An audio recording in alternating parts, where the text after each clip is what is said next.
As you guys know, I don't know how to start the podcast, so it'll either be something like just some words or something along the lines of, welcome to Late to the Movies. My name is Ben Holt, and this is a podcast where my friends and I get to fill in our movie blind spots. Each week, we'll pick a movie that either I or a guest hadn't seen before and really should have by now. Oh, well done. This week, your guests left or right across your podcast dial. We got Kay. Hey. We got Anthony. How's it going? Pretty good.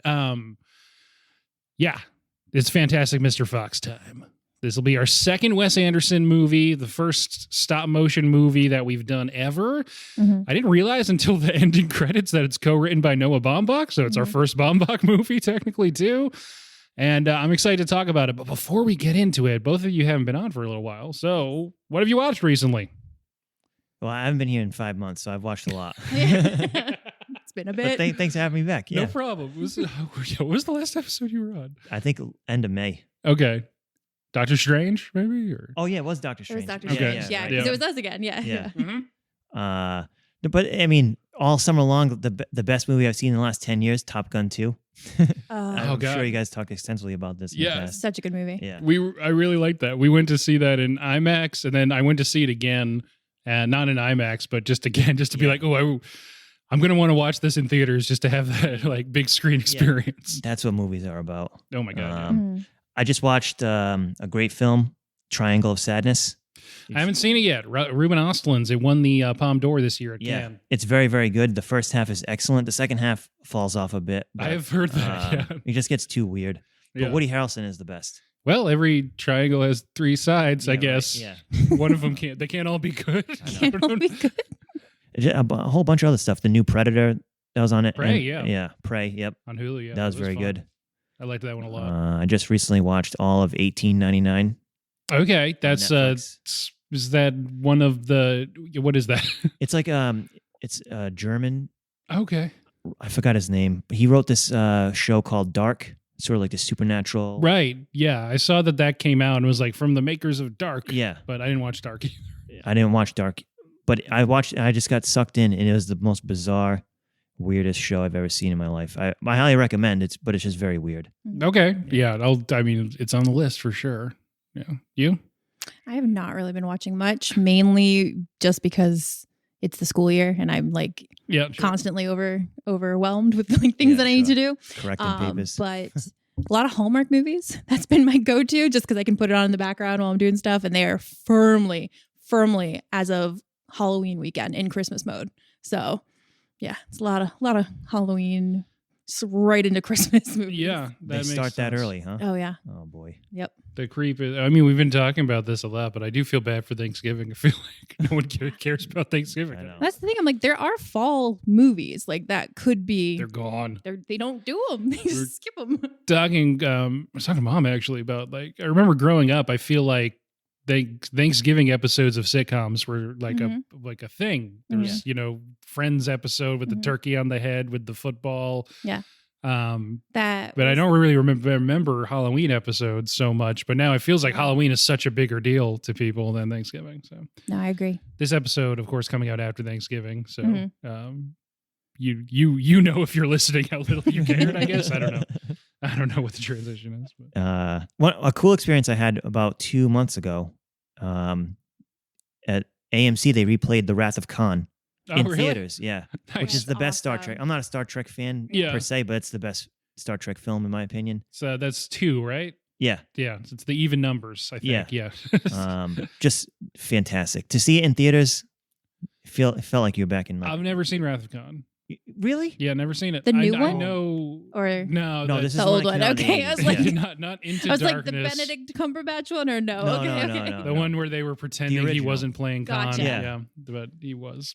It's just those movies. It's very clear. Like, here's a bad guy. Here's the plot. Here's the good guy. Here's the problem they're trying to solve. Yeah, complete. I think I know like the central conflicts. I know Shatner yelling Khan. Yeah.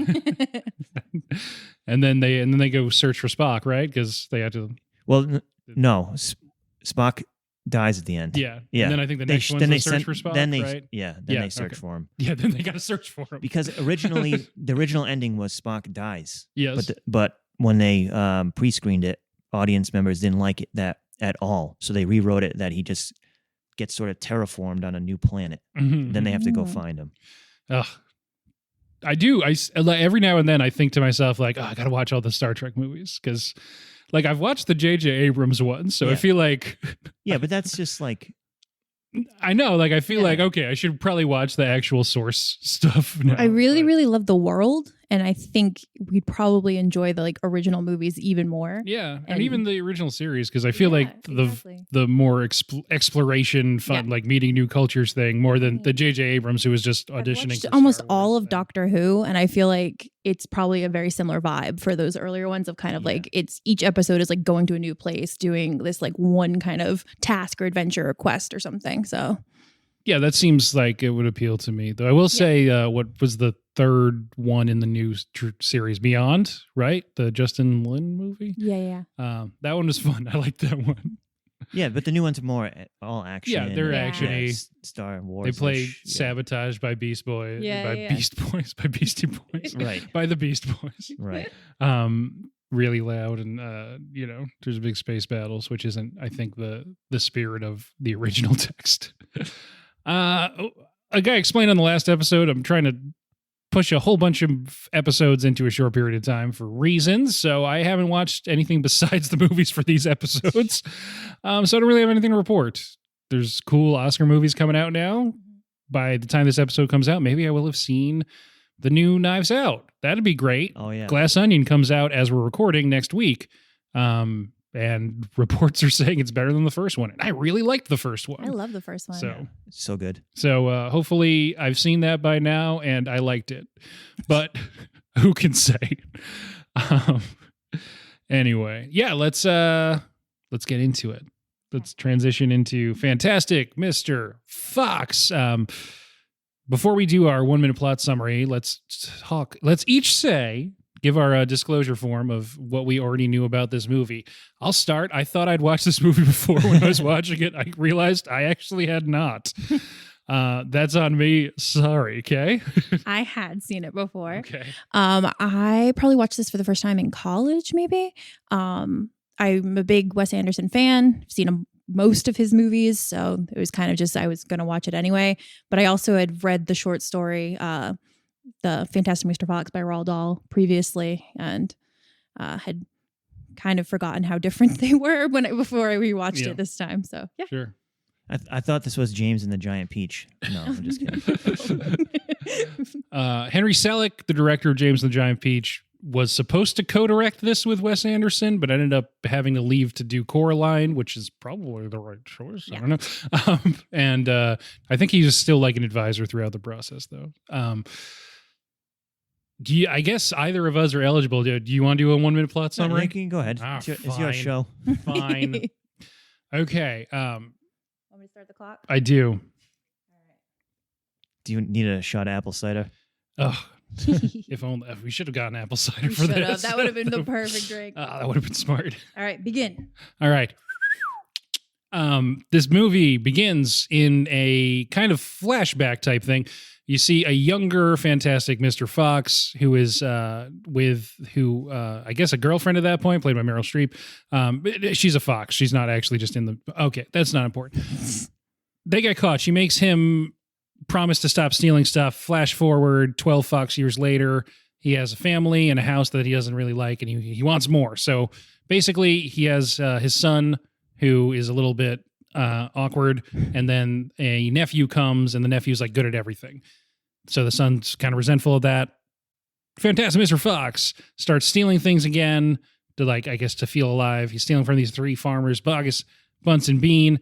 And basically it becomes like this sort of like rebellion, refugee kind of movie thing where all the woodland animals are fighting for their lives and have to hide underground. And eventually they do find a way to do that. In a sewer. Perfect. I don't know how to make it stop yelling at us. Oh, no. I saw it getting down to 1 second. So then they find a way to do that. Covers acts. That covers acts 2 and 3 of the movie. Perfect. That's nailed it. It's about an 88-minute long movie. They find a way to do that as about 60 of those minutes. You did it. I only covered the first 28 minutes, maybe. You got it set up perfectly, and then they do it. They do it, yeah. So there's a lot of heists. There is then reaction from the farmers. They destroy basically all the woodland creatures' homes. The woodland creatures end up banding together anyway to form an offensive to rescue Christopherson, who's the nephew. Then they assume that eventually they'll have to come out of the sewer where all the animals are hiding. But little do they know, they've found a community and life and eventually a supermarket that they can access from the sewer. And that's the end of the movie. You mentioned that you've read the Dahl story before. Mm-hmm. Supposedly that's just like Act 2 of this movie. Mm-hmm. And Wes Anderson adds stuff at the beginning and the end to make it like an actual, feature-length film. Is that accurate? That's just I kind of equate it to, it's very similar. If you've ever read The Grinch and then you've seen the movie that they made of it, they expand upon kind of the backstory drastically. The Jim Carrey movie? Yeah. So the backstory in the book is not really a thing. It's kind of just a story about this fox who is stealing chickens from these main three horrible farmers. That song that they keep singing is in the Dahl story. That's something Dahl wrote into it. What is it? Borgen. Bogus, Bunce, and Bean, they're respectively fat, short, and mean. Yeah. I think, yeah. Yeah, so that's something or he short, did fat, right mean. into. Yeah. But otherwise, it's mainly just that he's stealing things. They get mad. They bulldoze the thing and trap all of the animals underground. They eventually find a way to kind of steal some food, save everyone, and it ends with the three guys are still waiting for them to come out, and he's like, and as far as we know, they're still waiting, and that's how the book ends. Okay, interesting. Yeah. Yeah. So they added in a lot of the backstory. In the book, he has 4 sons. None of them have names, I think. Whereas in this, the kids play a much larger role. Yeah. There's no nephew. That's completely kind of fabricated by Wes Anderson.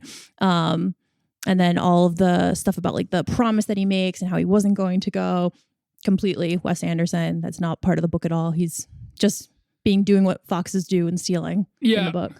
I imagine there's not quite as much dry humor either in the book. No, although I do. I mean, it is still Dahl, but. I was going to say, I do think the humor is very similar to what Dahl would do. Mm-hmm. Just it's very, very similar to what you get with Charlie and the Chocolate Factory and things like that, of the kind of slightly off kilter, kind of slightly dry humor about everything. A little bit of the fantastical kind of. Yeah. I know Dahl has a lot of darkness in a lot of his stories too. Exactly. Yeah. So there's not necessarily that much as much danger in this as I would assume there is in the. No, but I think the kind of abruptness that George Clooney kind of brought to the way he would interact and say things and then just kind of bulldoze over people's feelings. Mm-hmm. Dahl does do that, and a ton of his characters has that kind of almost they don't understand that what they're saying is going to make this person sad or just kind of keep moving. Mm-hmm. So I think even though it's very much a retelling and not a one-to-one match for the story, I think it's still in the spirit of what kind of Dahl would have done. So, and weirdly, Dahl did have Jason Schwartzman playing a mopey, malcontented teen in the book, right? Huh? Yes. You're not yes-anding. Jesus. Yes, and. Anyway. No, great character, Schwartzman. Yeah. He plays Ash. Yeah.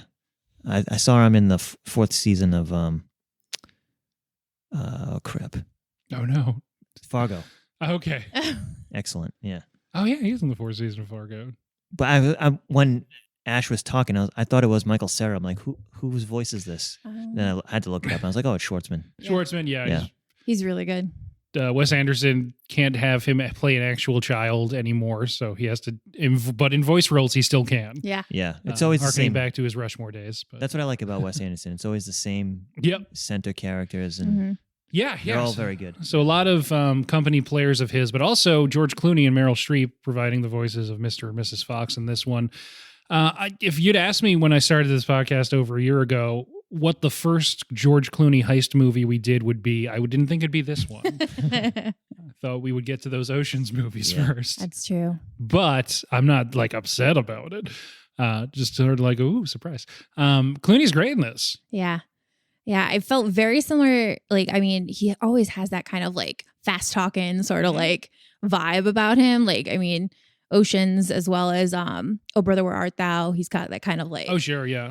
vibe about it, and it translates extremely well to this. Yeah, you can almost see him as an actual fox. Yes.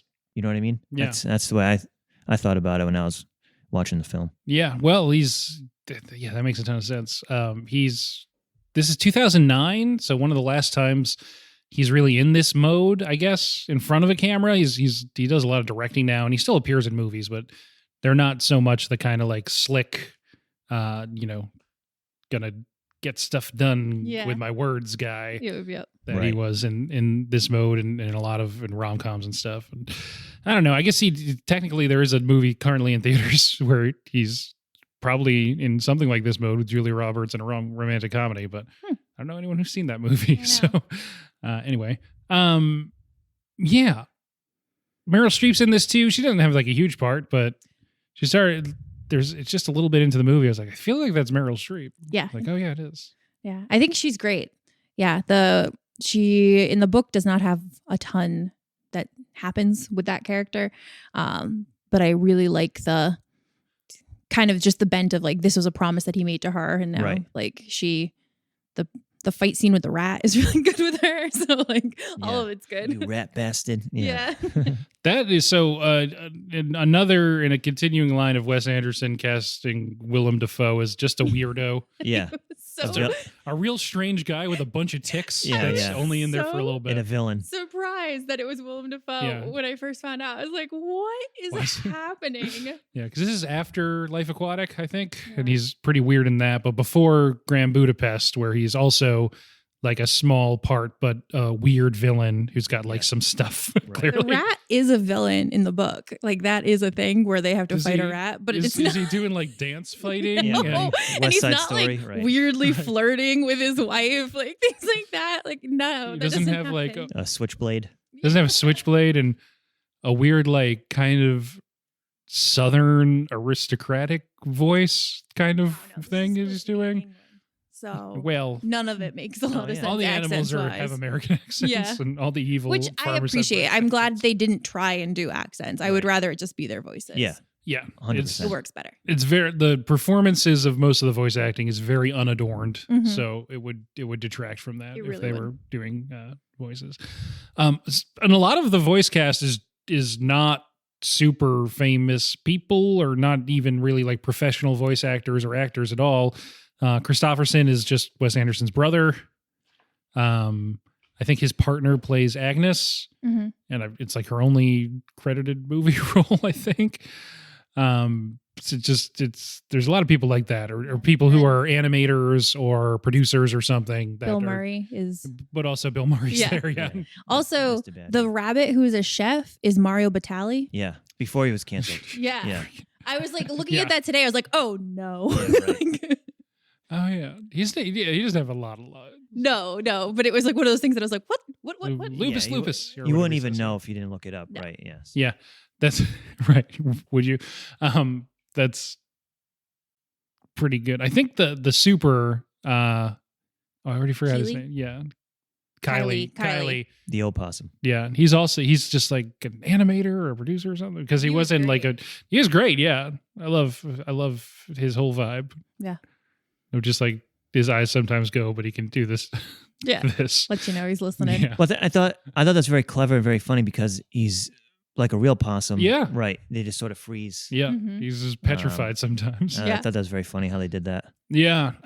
So one thing I'm trying to focus on in each of these movies this month is the animation style.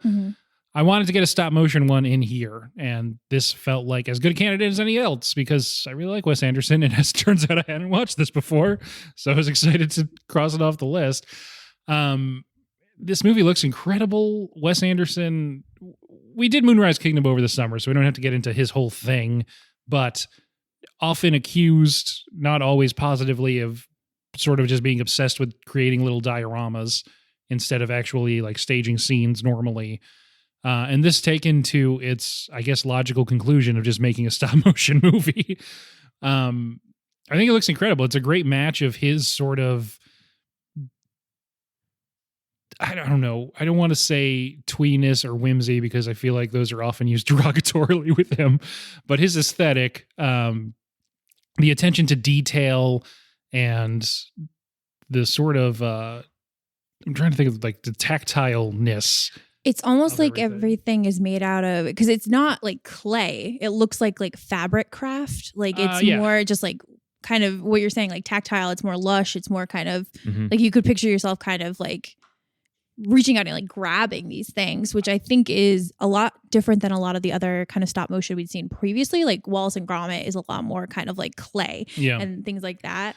All plasticine, but a different concept. With this movie, what I love is that you see as they have actual hair in them as the in between shots when they're being moved around. Like the hair's different. It almost looks like the wind's blowing on the characters because as they're repositioned and maneuvered, the hair is getting like, patted down in some places or like rumpled or in whatever way. And I think it just has such a, I can't think of the word, like a touchable quality.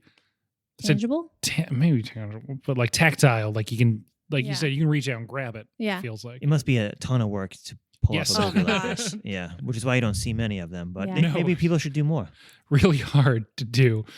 There is, tons of featurettes and behind the scenes, and I watched one on the making of the scene where before the cider wipes them out of the underground place that they're in, and there's sort of the pan shot of here's what everyone's working on. Here's Mario Batali, it turns out, in the kitchen making some stuff, and then over to Christopherson and Agnes. That whole shot, which is, I don't know, like less than a minute, took about 5 weeks. Really? Oh my Yep. God. Yes, so it takes a while. Holy. Yeah. So it takes a while. So yeah, it's only 88 minutes long, but Right, yeah, right. that's like one scene, and it took them 5 weeks to do. Yeah. So yeah, it's a lot of work. But he tried, what was Isle of Dogs? Similar, right? I think that I've never seen this either, and I've seen Isle of Dogs, and it was very similar to me. But I still love Wes Anderson also. Yeah, Me too. Yeah, I like Isle of Dogs a lot, but I think it didn't get as quite a good didn't quite get as good a reception as this movie did when it came out.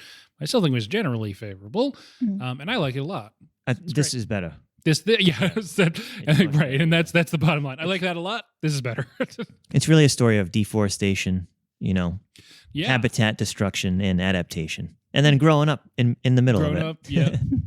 Being okay with who you are, realizing that you're weird and maybe not an athlete, Right. and But you're then good at being other okay things, with that, but you have other qualities, like breaking open apple boxes when your cousin's trapped inside. yeah. You didn't know that would come up. It turns out pretty good at it, even accidentally. That's just raw talent. You can't teach that. Story-wise, I actually think the pacing is pretty good. I like that there's that whole big chunk of the movie is really sort of like a kind of I'm trying to think. It made me think a lot about Battle of Algiers, actually, where it's like this insurgent force trying to hide and using like guerrilla tactics against invaders. That kind of thing. It made me think a little bit of Last Jedi to an extent. And it's just not exactly where I thought this movie was going, but I liked that. It's cool. Yeah, I think it's the pacing of it's really good. And I mean, they have a lot of information that they throw at you. There's a lot of different things that happen. There's a lot of different phases it goes through. But I like that they kept it almost like there was chapters to a book of like every now and then you'd get like that like tag across the screen of like, this is there was one that was like the cousin arrives and it's like, that's about Christopherson. And then, the siege. Yeah, exactly.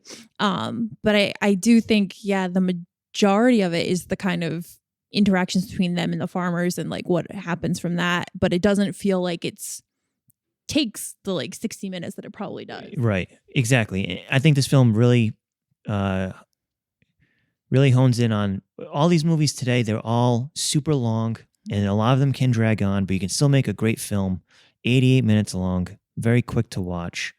Why can't we keep doing this instead of sitting in a movie theater for 100 hours? Yeah. Yeah. Enough. Yep. You know what I mean? I agree. And so as we're recording this, it's only a few weeks until Avatar 2 comes out. That one's clocking in at, I think the cut that they're releasing in the theaters is 190 minutes. Yeah, God. perfect. So about a half hour longer than watching this movie twice. Right. Oh my God. That's insane. That's too long. I can't wait to see what happens in that 190th minute, though. I'll be there opening. Damn, cool, good movie. Yeah, like you said, they don't make them like these anymore. But No. Well, I mean, it's I don't want to sound like movie the old that- guy in the room, but I think it barely made. It was with like a famous voice actors, a Mhm. big name director. It made barely more than its budget, and it was probably really hard to make. right.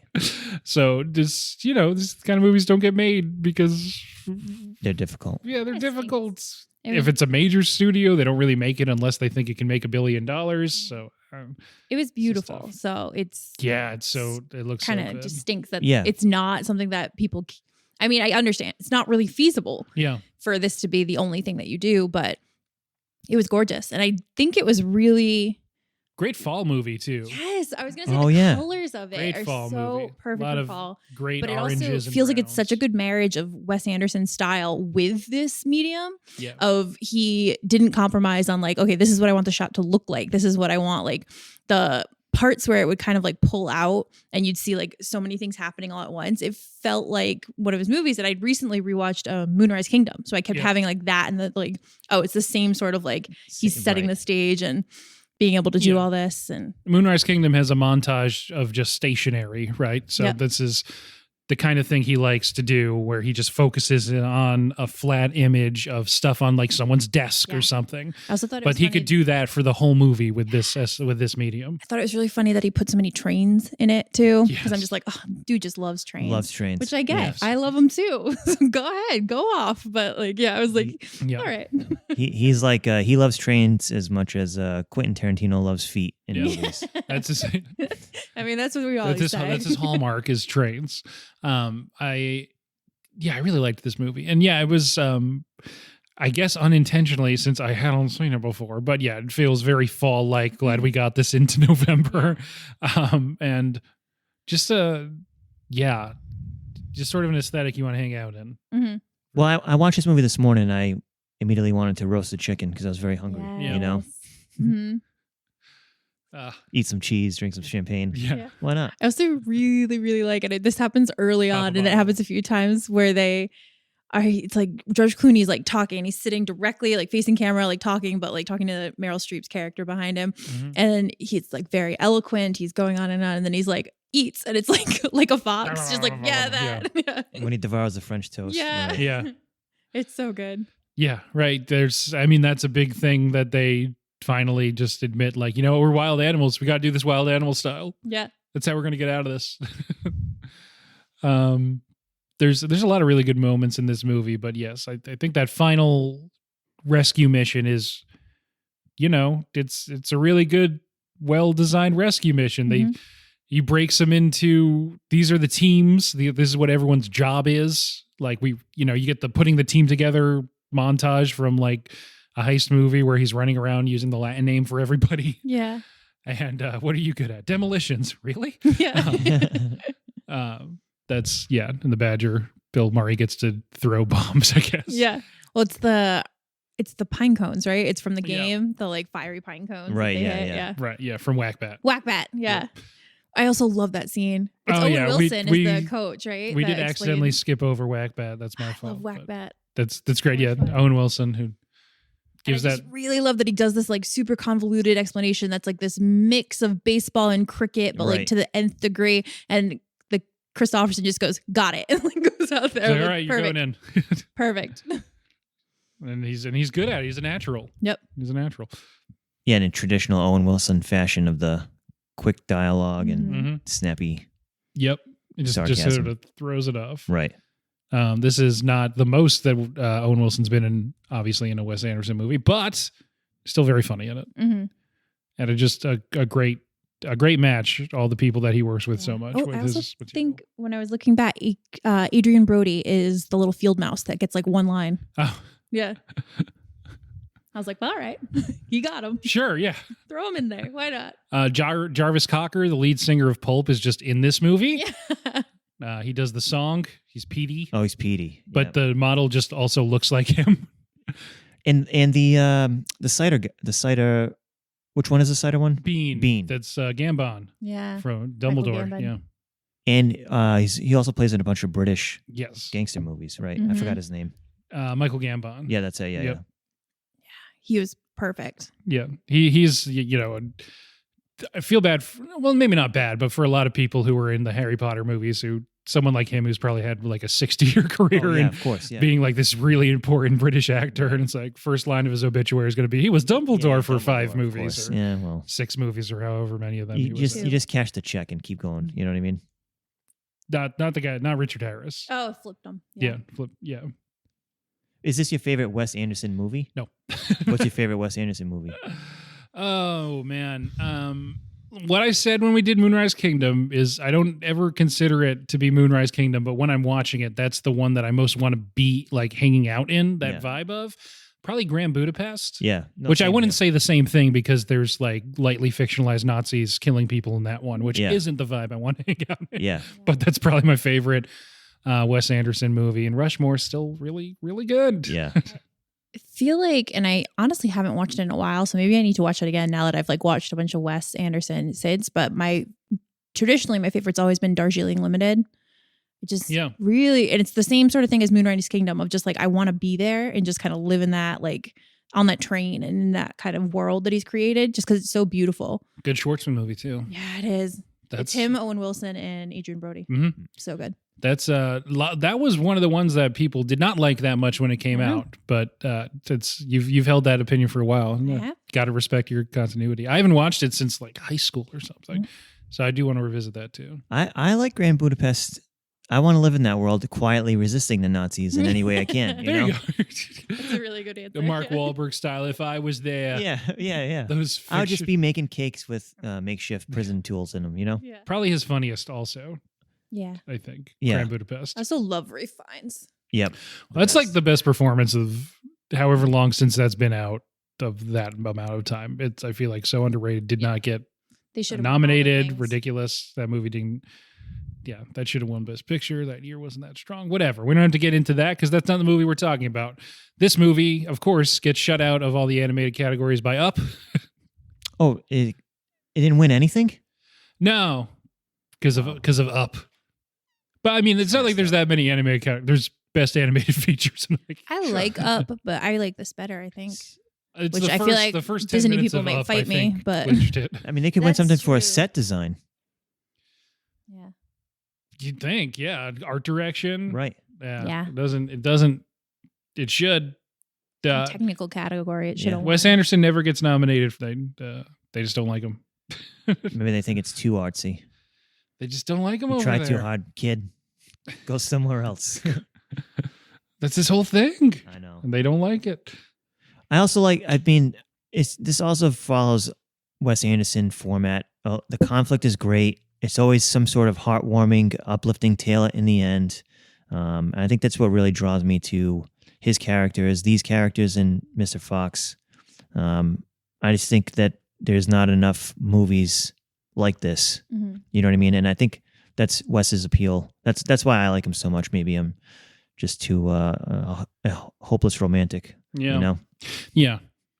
Yeah, I would agree with that. So just to circle back, it's nominated in every major award for Best Animated Film and always loses to Up. It's also nominated for Best Score. There you go. Yeah, and it even loses Best Score to Up. Really? So, yeah. So does this only get nominated in animated categories? No. Just in animated and in score. Yeah. And loses both those to Up. That's the year that WALL-E is the year before, actually. So this is the Hurt Locker Avatar year, the 2009 year, which the ceremony is in 2010. Okay. Fun year at the Oscars. I'm sorry I had to circle back. No, it's okay. I really agree of that. It's nice that there's a point of view and that he's really kind of trying to say something with what he's doing here. something that I don't know if I kind of completely clocked my first time watching it, but yeah, watching it back now, it's feels like uplifting in a good way of just not feeling like, I don't know, it's earnest, but in a good way. Yeah, That's the best I can do. As a fox, always stealing chickens, the classic motif, right? But you can't fight your nature. The real story is though about he doesn't. You have to grow up at some point. Mm-hmm. You can't always be stealing chickens. Now he's got a family to take care of. He's got his other animal friends in the kingdom to take care of. Time to grow up and, be an adult. It's not saccharine. It's earnest, but it's not cringy. Mm-hmm. Yeah. It's like comes by it honestly. That's what I was trying to get to. I was like, it's very earnest in what it's trying to say, but it's not in a way that I find cloying or kind of too much. I think it's well done. It's well earned. It's kind of. But do you think it would have lost that if it was real actors? If this was a regular movie with. If it's like Cat style George Clooney's face on top of a CGI fox, I don't think I would have liked that. Right. Yeah. I would have hated that.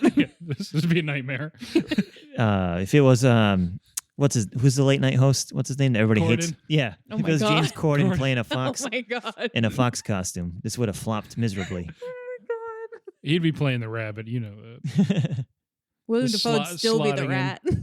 He'd do a great job. He would do a fantastic job. We'd all be like, "Oh, Willem Dafoe nailed it." Yeah, and I'm not going to bet against Meryl Streep, but no, right?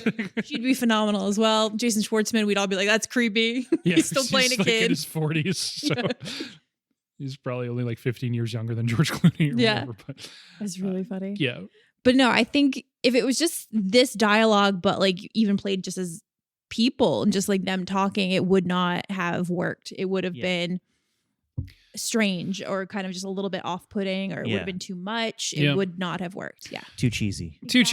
So speaking of which, Wes Anderson records the dialogue basically, I guess, the equivalent of on location, mostly outdoors or in barns. Or one part that I need to look into more says sometimes underground. Like, what do you mean by that? Did you dig a big hole and make Bill Murray get in it? I don't know what that means. But yeah, like in a basement. Like, what are we talking about? As opposed to, because I got the vibe from this, like, so this is 2009. Where the Wild Things Are is a year or two after this, and that's famously they recorded the dialogue for those in like a big group. But this isn't. They didn't even record in a studio for this one. Usually in animation, you shouldn't just assume people know these things or are as obsessed with movies as I am.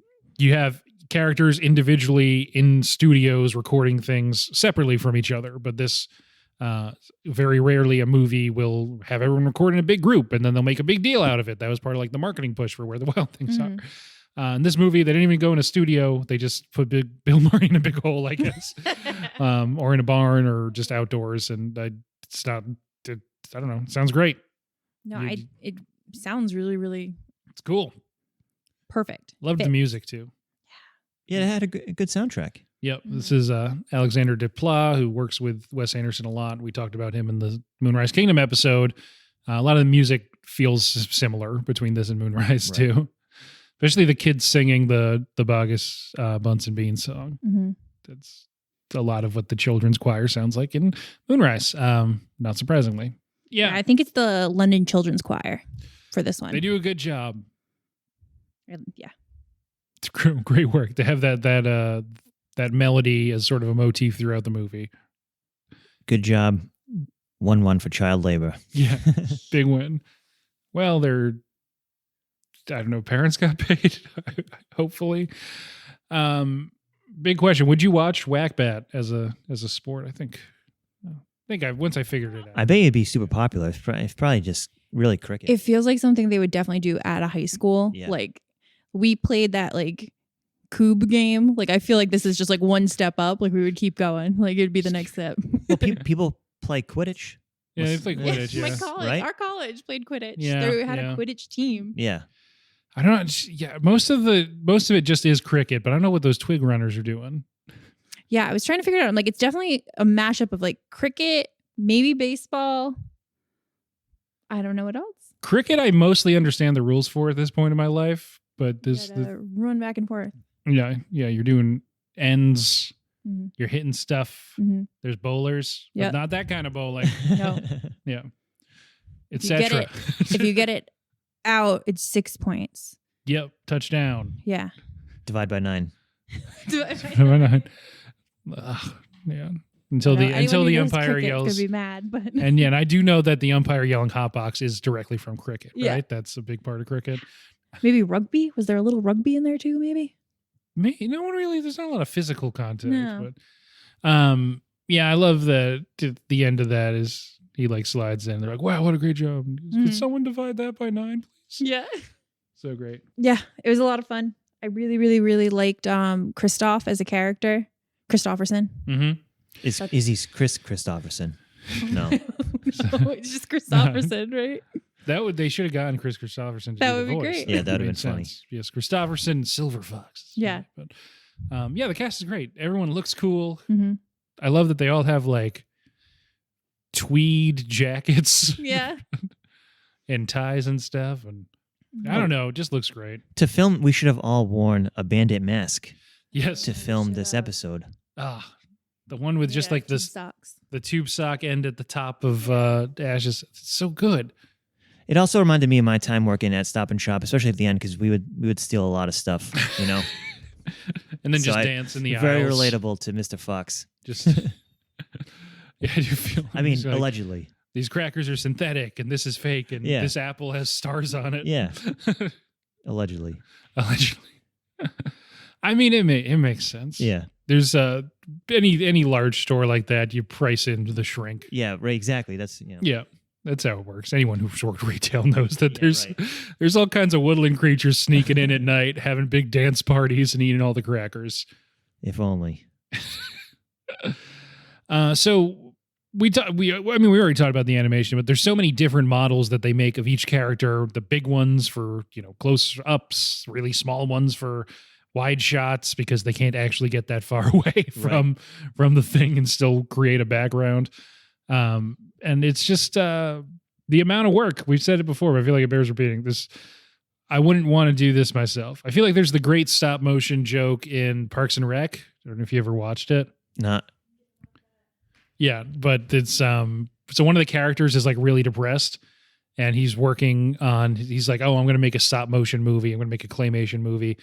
And it's implied that he's worked on it for days, and the entirety of it will last about 5 seconds. Yeah. And then he just like, Has a full breakdown. yeah, it's like a full mental breakdown. Yeah, it's I think pretty accurate depiction of how But it would be cool. mind-numbing this work It would be is. cool to work on a team doing this as a Yeah. filmmaker, right? Yeah. I think that's what I would like a lot. So the team that works on this, I guess, has a lot of members from Corpse Bride, the Tim Burton movie that came out a little bit before this. I think while I was still in high school, so at latest 2009. And yeah, it's got to be a whole community of people who like you're going to do a lot of like. I mean, it's really like manual, small, Sure. fine motor function. Yep. Actual labor, and people will probably never know your name. Never. But it looks. I mean, the end result looks awesome. Right. And shout out to all the team members who worked on this one because they Should have won an Academy Award. Yeah, should have just give them something. Yeah. Something. Yeah. Ugh. I really liked it. I really like anytime they're digging, it's just the like pinwheeling arms. Yeah, right. Yeah. As well as the part where they get like swept away by the cider and they're all just like pinwheeling arms Yes. spinning. I was like, gave them a little bit of a break. That's nice. Like, The digging is really fun. That they're just like they're all doing the digging motion, but they're in a line. Yeah. So it's really just the person in front. Yeah.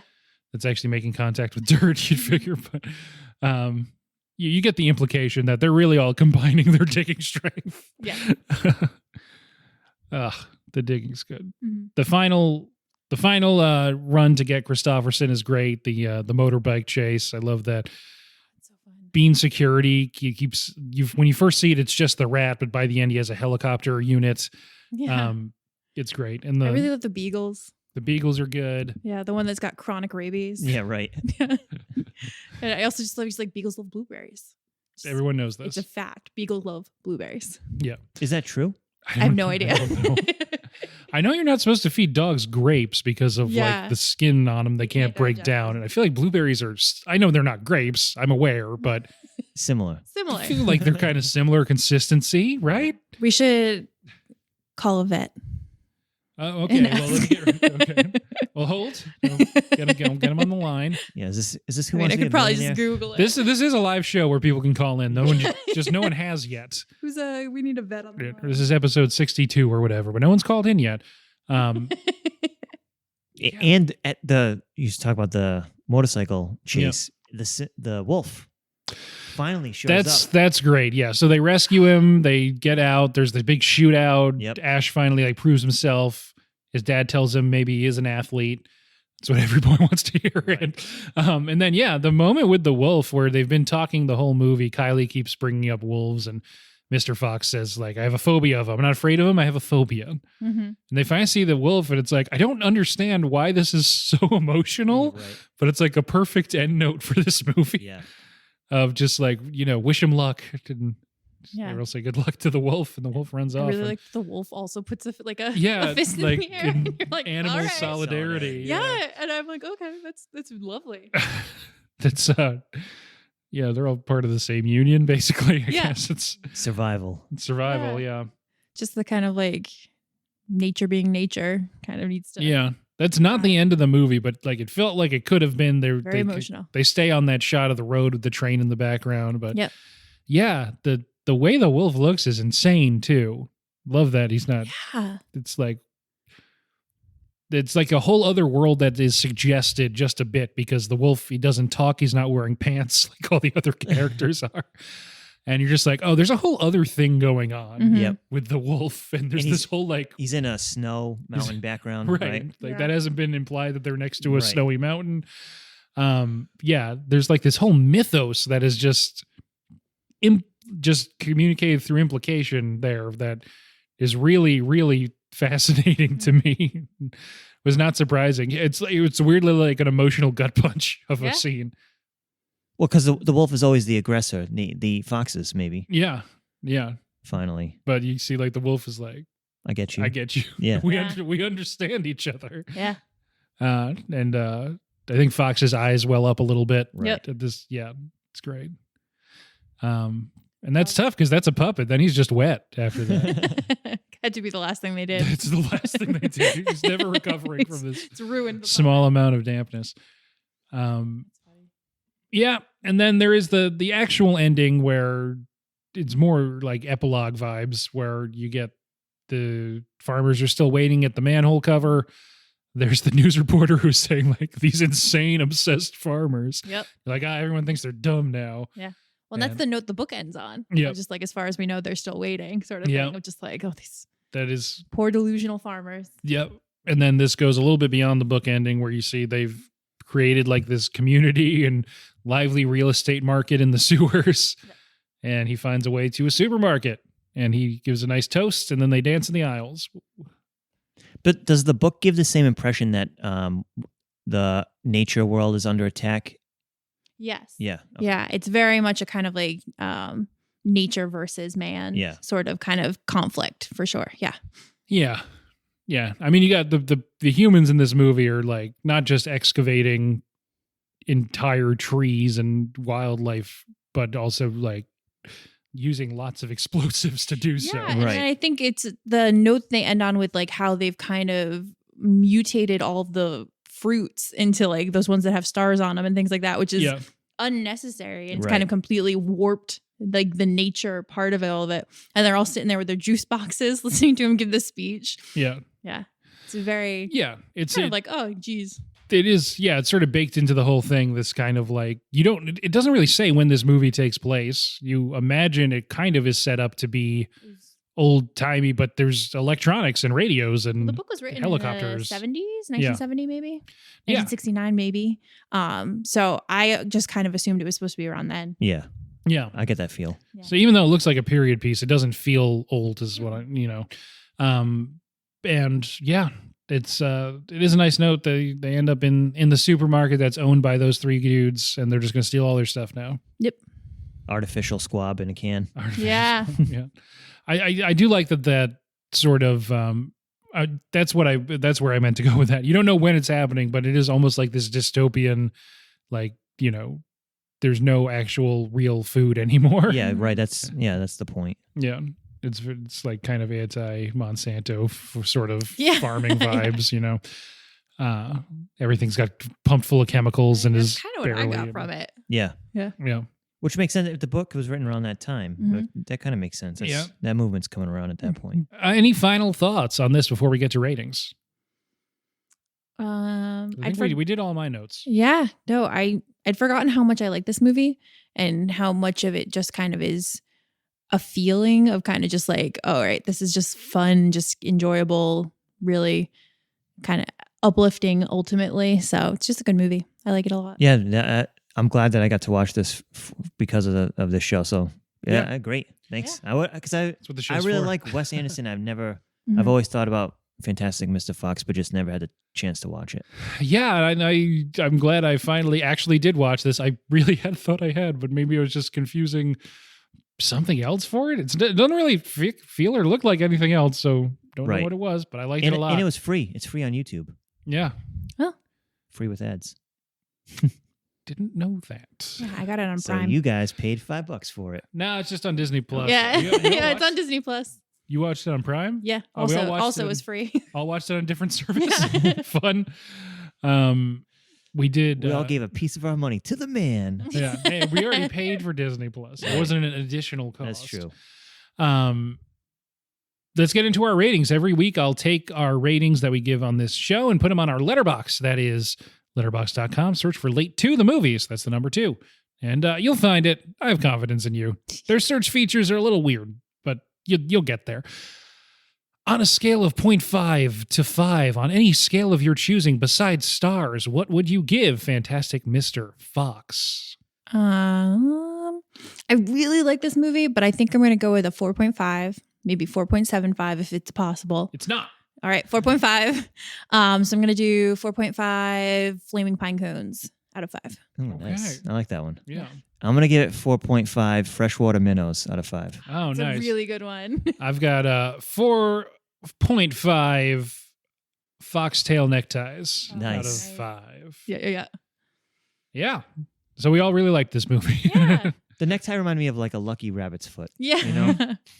Poor guy. That does happen in the book. His tail gets shot off. Oh, it does? yeah. All right.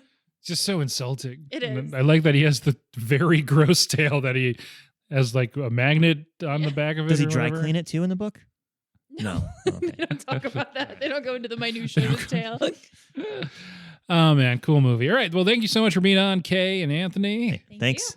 Anytime. Yeah, I guess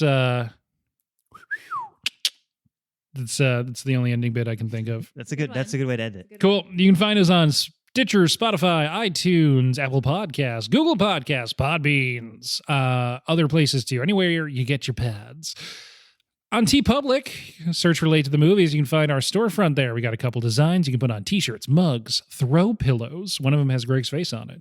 It's very popular. It's holiday season. I don't know how backed up they are, so get those orders in while you can to make sure they're here in time for your celebrations. We never say this. You can rate and review us on iTunes. It does help. I don't know who. Me, I guess. I don't know. You can email Noah at latetothemovies@gmail.com. You can follow us on Instagram at latetothemovies_podcast. Both of those are with the number 2. If you write 2 out, T-O, you'll never find it. You got to use the number. Alphanumeric, these usernames are. That's pretty much it. Thanks for being here. And see you next time.